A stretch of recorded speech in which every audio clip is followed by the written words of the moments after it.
Welcome, everyone, to Play Hard and Love Big Radio. My name is Nick Clark, and I'm your host for today's show.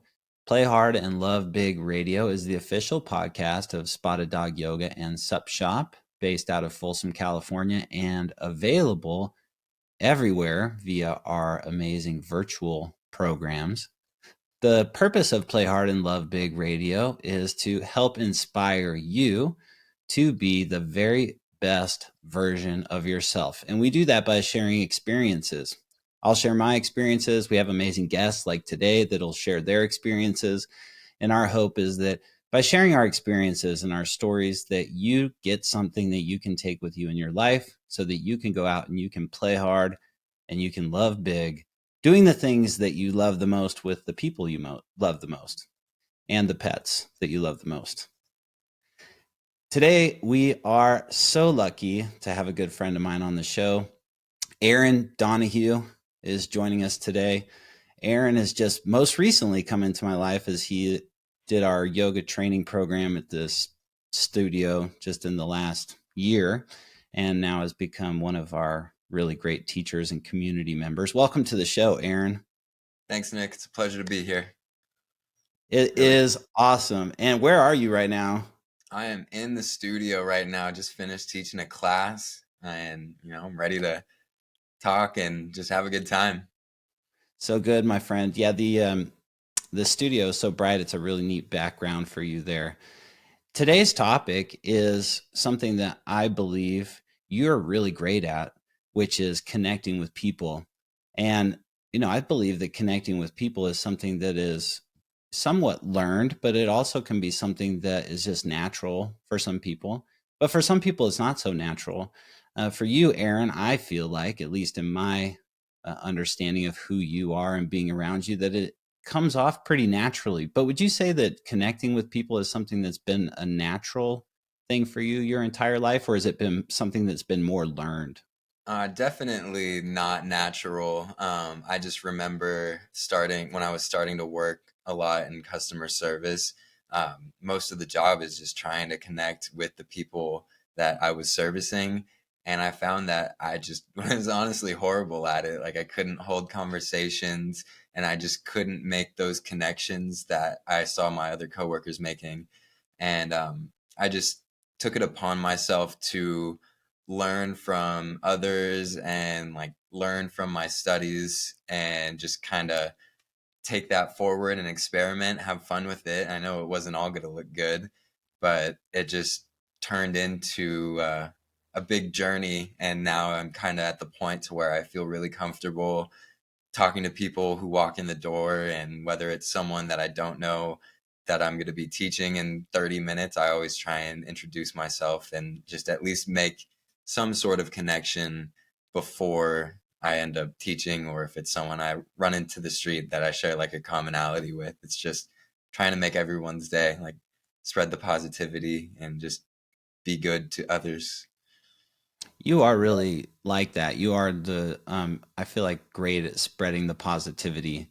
Hmm. So kudos to you, man. Thank you. Would you say that naturally, like when you were born, that you're more of an introvert or more of an extrovert? Man, that's tough. I would say naturally I was probably an introvert, but just circumstantially growing up, like I just tended to like not want to be in the house, and so I would just end up going outside, and then I ended up meeting people around my block, and then that turned into like me hanging out with all my friends in elementary school. Like every day we'd run around our block just doing whatever, riding scooters, going to the store. I don't know what kids do these days. You had a little posse. Yeah, definitely. Like you'd see like six little 10-year-olds rolling up and you're like, what are these kids up to? But and that just slowly transformed into once I was able to drive in high school, I was just able to expand my borders more. I was able to meet up with friends that I went to school with who I wasn't normally because I lived so far away from them. And I don't know, I think just like it kind of slowly became me being more extroverted than introvert, but I do prefer, or maybe not prefer, but I do enjoy my time inside still and need the time to myself to kind of recharge. So, Yeah, I feel like that's something that most people would probably agree with, is that there has to be, no matter how extroverted you are or introverted you are, or if you're trained to be more of an extrovert, but you're really an introvert, there has mhm, to be some sort of balance that you create, right? Where you can actually take some time and space to recharge for yourself. And that's definitely. really powerful to be able to do that. I mean, I know for me, that's one of the hardest things to do, is to unplug from people and to unplug from technology in the world and actually just like slow down and be with myself. Right. But yeah, that's, I feel like, really, really important. And I'm glad that you mentioned that, because it's what I believe allows us to be more extroverted, is if we understand ourselves and our needs first. Definitely. Yeah. The, before the show, we were talking about how you worked at a golf club. Hmm. Tell us a little bit about that experience and how that helped you develop to a new level of connecting with people and in the realm of customer service. Yeah, so I was a guest service member at a nicer country club in my area, and our whole job was to make sure the members were happy and just making sure things were clean. It really wasn't glamorous at all, but again, I saw some of my coworkers who had been there for longer, just with really genuine connections with some of these guys, and it was easier for them because they played golf a lot and I was just getting into it and that was not good at all. And so I just wasn't putting myself in the best position to make these connections or establish these connections. And so what I ended up doing was just experimenting and just kind of seeing what worked. And I found that, one, like, being kind to these people, like, even if they had the worst day of their life or worst round of their life, which you could tell because there's either a lot of frowns or one less club in their bag that was probably somewhere broken in half on the course. But I Yeah. mean, just for them, I noticed, like, coming off of the 18th hole and just seeing like a smiling face and being like, "Hey, like, what happened? Like, what was good today? What good shots did you hit?" And I noticed a little shift of, it opened up more conversation for me. It kind of opened up both sides because they were a little bit more comfortable talking to me, and I was a lot more comfortable talking to them.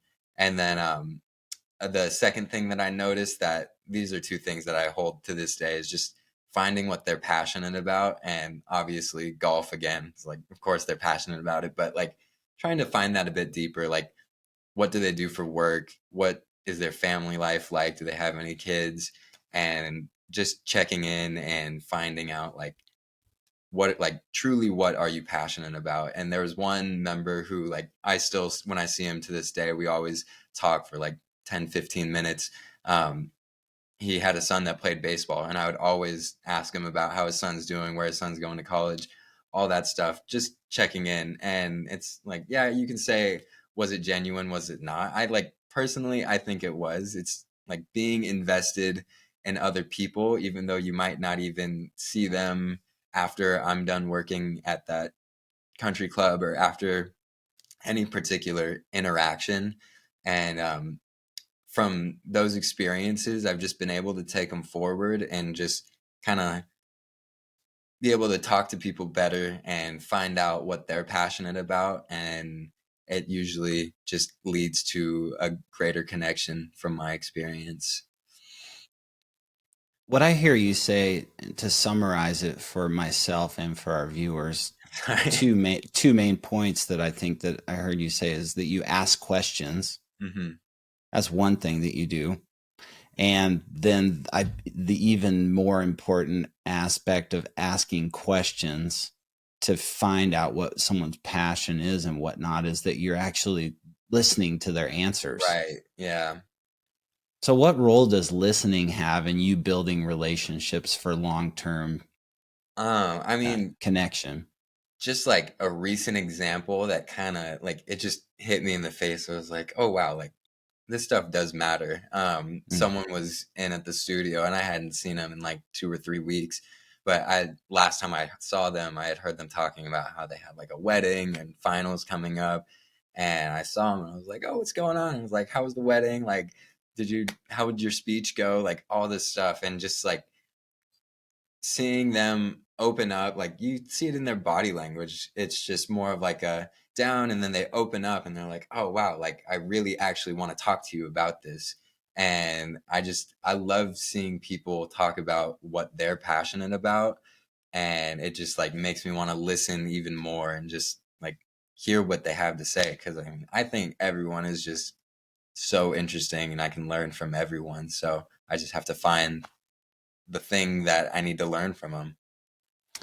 So interesting, because I actually had a text message from one of our clients from about 3 weeks ago. It's a different one than you're speaking to, but they had this similar experience with you. I don't even think I shared this with you, but it was a compliment to you. To me, it was weird. A compliment to me about you being so wonderful in the studio, and that their experience was that you recalled something that they had shared with you previously and brought it back into the conversation. And from that, they felt like they had been seen, they had been heard, and that they could express themselves. And they felt like just really a genuine level of connection and understanding from you. So that seems like one of those things that, being not only just asking the question, but and finding out what someone is passionate about and Mhm. building relationships, but actually caring enough to listen and to remember, so that the next time that you see that person, you can bring that conversation forward and continue it forward. Right. So Yeah. tell me, Aaron, what is it that you're passionate about?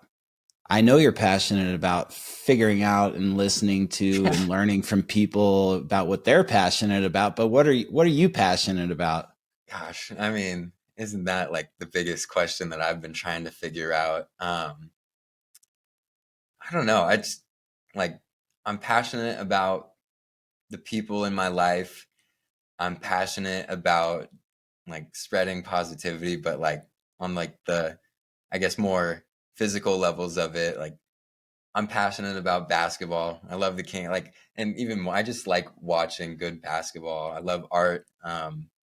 And I don't know. I guess there's like so much that I'm passionate about. I like it's kind of a blanket statement, but like truly, I just try and find the value in everything.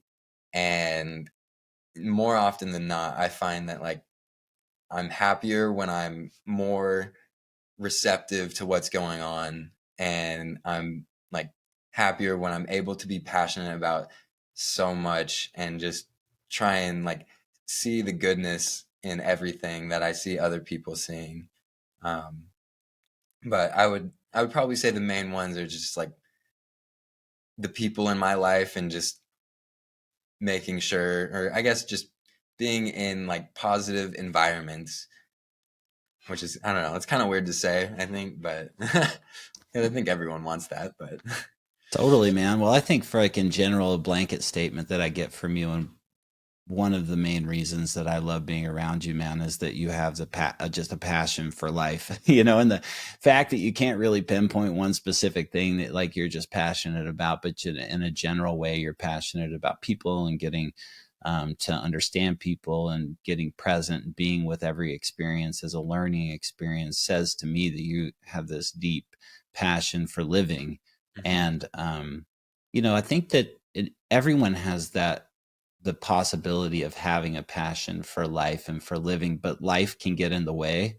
Like, having expectations of yourself, or being really, really busy and not being able to create some space for yourself, or forgetting the, really valuable, important things that are right in front of you, and constantly striving to find, different avenues for success or whatnot. Those kind of things can kind of actually, as exciting as they can actually get in the way Right. of people just having this passion and zest for life, and like the simple things in life, like connecting with people.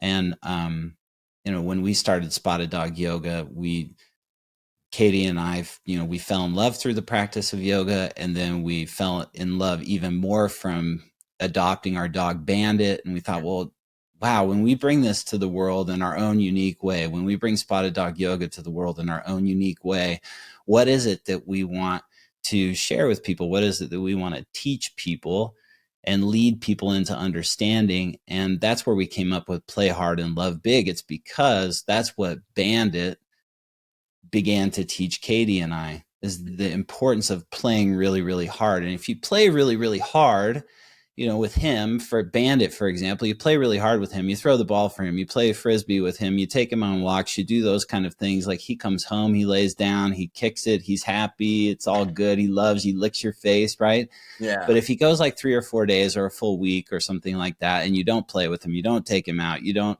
treat him in a way of playfulness, then he'll like dig holes in your yard. And he does. He digs holes in your yard. Or when we first got him, he like chewed the garage sensors and tried to figure out a way to get out of the garage.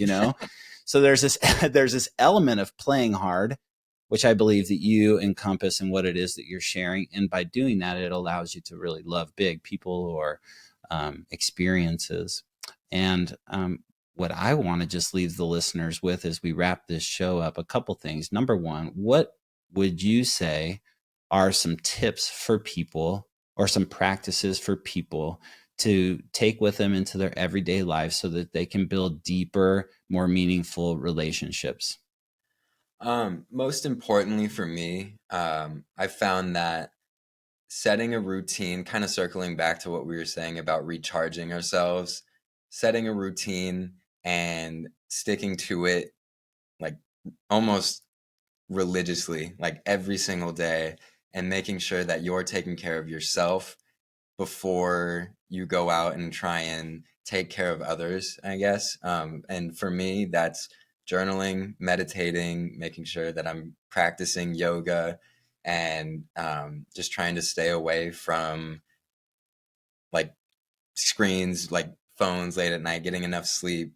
And I don't think, I noticed that when I'm doing those things, and I'm doing those things every single day, personally, I feel much better about myself, and I find it easier to just kind of spread that energy to the other people around me, as opposed to if I'm having a bad day, like I definitely wear it on my sleeve, and I know that if I'm down, I'm probably bringing the people around me down. And so I just kind of Mm-hmm.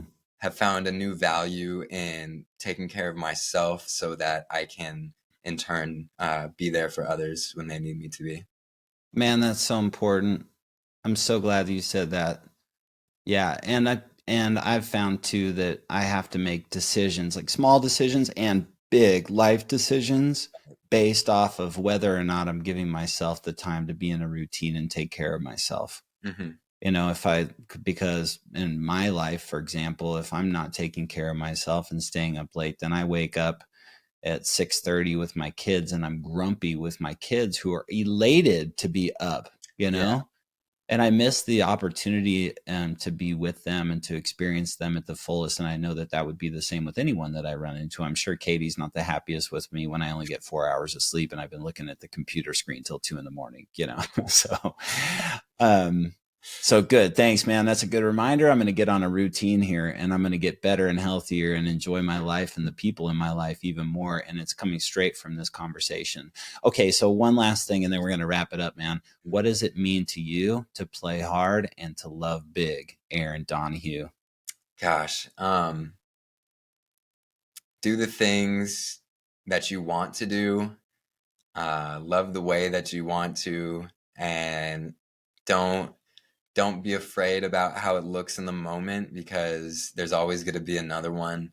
And like, there's so much that we can learn from ourselves, that like it's okay to mess up. It's okay to say something funny in the moment. Like, it's just another thing you can laugh about and move forward from and learn from. And I think that just kind of allows us to just be in the moment and allow us to play hard, which, like Bandit, like once we play hard, it's just so much easier to relax and just spread the love and be with everyone, I guess. Yeah. Right on, man. Well, Aaron, you are a wise soul, brother, and a really, really a good friend, and I appreciate you taking the time today to be on Play Hard and Love Big Radio. Would you like to come back and do it again sometime? Oh, definitely. It was a I pleasure think being that'd on with be I think that would be fun, man. Yeah, I think we should definitely make some time to have you back on the show. you. Awesome. Everyone, thank you so much for being a part of Play Hard and Love Big Radio. If you want to get an opportunity to be around Aaron, then come check him out at Spotted Dog Yoga. You can look at the schedule at spotteddogyoga.com. Lately, he's been around there a lot. He's been covering for a lot of teachers, man. I mean, he teaches kids.